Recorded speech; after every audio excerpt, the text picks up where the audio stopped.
समझिए। सर वो जाकर कह रहे हैं कि परिस्थितियां होंगी तो आरक्षण हम खत्म करेंगे।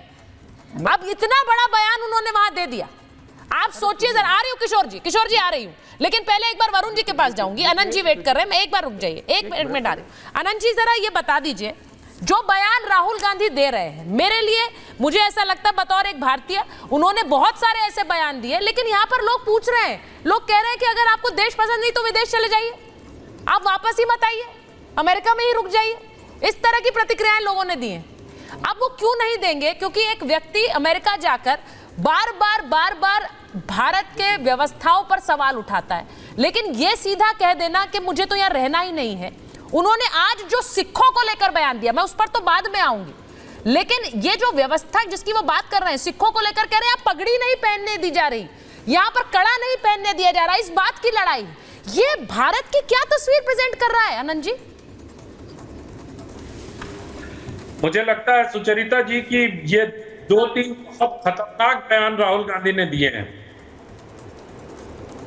और राहुल गांधी के इन बयानों की जितनी भर्त्सना की जानी चाहिए उतनी की जानी चाहिए। और मुझे अच्छा लगा कि कांग्रेस के वरुण पुरोहित जब उन्होंने पहला प्रश्न उठाया तो उन्होंने उंगली नहीं उठाई, इसका मतलब राहुल के बयान पे ठोस नहीं।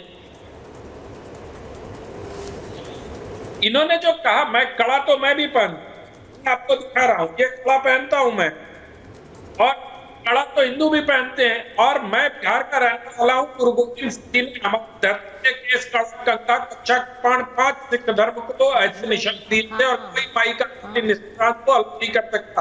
लेकिन इसके पीछे छुपी राजनीति को और मंशा को हम समझना होगा। पहले इस देश के मुसलमानों को डराया गया भाजपा और नरेंद्र मोदी करके, और अब सिखों को डराने का ये उपक्रम शुरू किया है। इसकी जनता इसको सफल नहीं होने दी। बड़ा बहुत ही खतरनाक। इसी संवैधानिक संस्थाओं पर तो राहुल गांधी प्रश्न उठाते ही रहते हैं, इससे उनको महारत हासिल हो गई है। कभी सारी अकेडमियों को, कभी यूनिवर्सिटीज को, कभी चुनाव आयोग को, कभी संसद को, जिसको लोकसभा के अध्यक्ष को वो टिप्पणियां करते रहते हैं।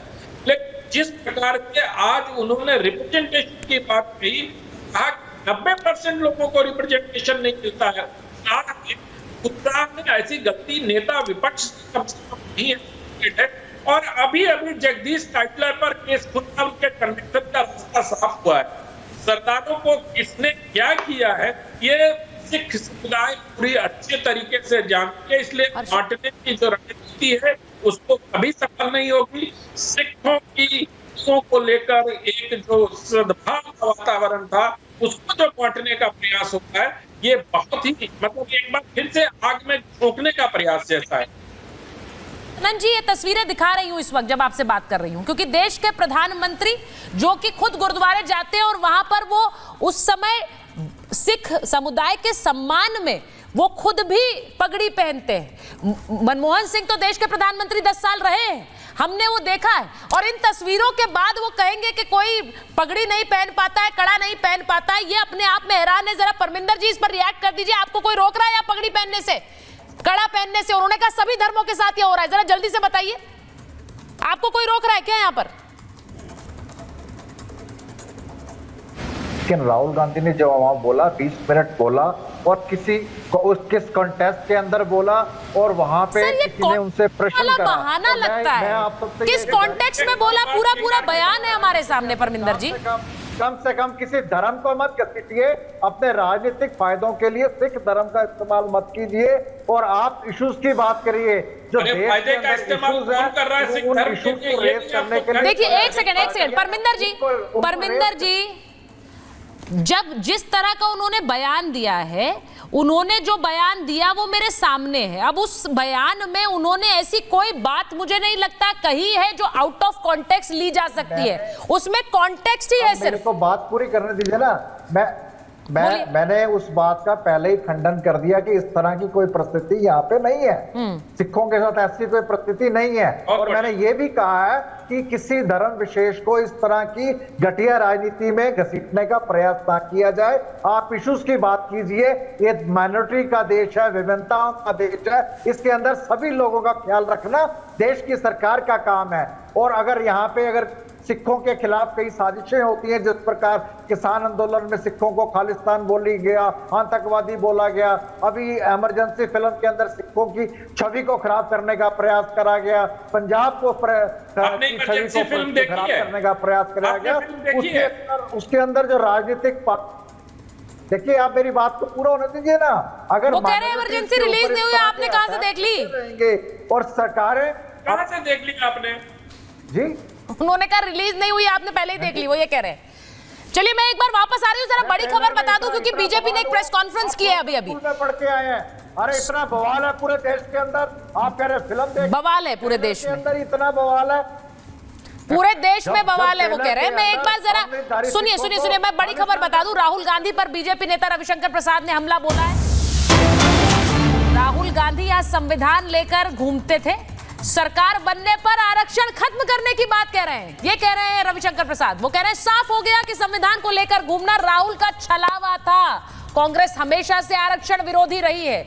अब ये वो क्यों कह रहे हैं, क्योंकि अमेरिका में एक कार्यक्रम में उनसे पूछा गया कि वो आरक्षण को लेकर, रिजर्वेशन को लेकर क्या सोचते हैं, तो राहुल गांधी ने कहा कि जब परिस्थिति होगी तो हम आरक्षण हटाने पर विचार करेंगे। अब यही बात आरक्षण को लेकर न जाने कितनी बातें यहां पर चुनाव के दौरान कही गई। वरुण जी, कितनी बार पूरा जो चुनाव था वो ऐसा लगा कि संविधान और आरक्षण खत्म हो जाएगा वाली टोन पर था, ये सब जानते हैं, लेकिन खत्म करने की बात कौन कर रहा है? राहुल गांधी, वो भी अमेरिका जाकर।